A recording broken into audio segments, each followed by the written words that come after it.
तर पहा विद्यार्थी मित्र आणि मैत्रिणींनो, नुकतंच केंद्र सरकारने जी MSME आहे म्हणजे सूक्ष्म लघु आणि मध्यम उद्योग यांचं जे वर्गीकरण आहे त्या वर्गीकरणामध्ये चेंजेस केलेले आहेत. त्यांची व्याख्या चेंज केलेली आहे 1 एप्रिल 2025 पासून उलाढाल आणि गुंतवणूक निकषांमध्ये त्यांनी सुधारणा केलेली आहे. तर बघा त्यांनी काय केलंय, जी सूक्ष्म उद्योग आहेत ते सूक्ष्म उद्योगांची गुंतवणूक मर्यादा किती ठेवलेली आहे आता, तर ती 2.5 कोटी एवढी ठेवलेली आहे. म्हणजे ज्या गुंतवणूक मर्यादा आहेत सूक्ष्म लघु आणि मध्यम उद्योगांच्या गुंतवणूक मर्यादेमध्ये आधीच्या मर्यादेपेक्षा 2.5 पटीने वाढवलेली आहे.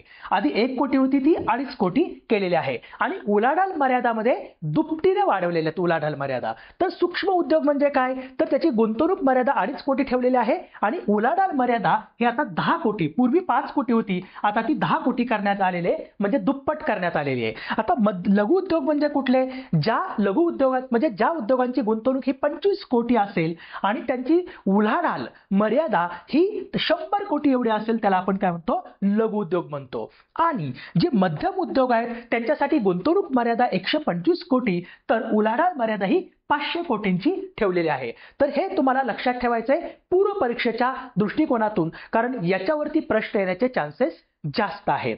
ओके, तर फक्त तुम्हाला लक्षात काय ठेवायचंय की जी सूक्ष्म लघु आणि मध्यम उद्योगांची जी गुंतवणूक मर्यादा आहे ती आधीच्या मर्यादेपेक्षा 2.5 पटींनी वाढवलेली आहे आणि उलाढाल मर्यादा ही 2 पटींनी वाढवलेली आहे.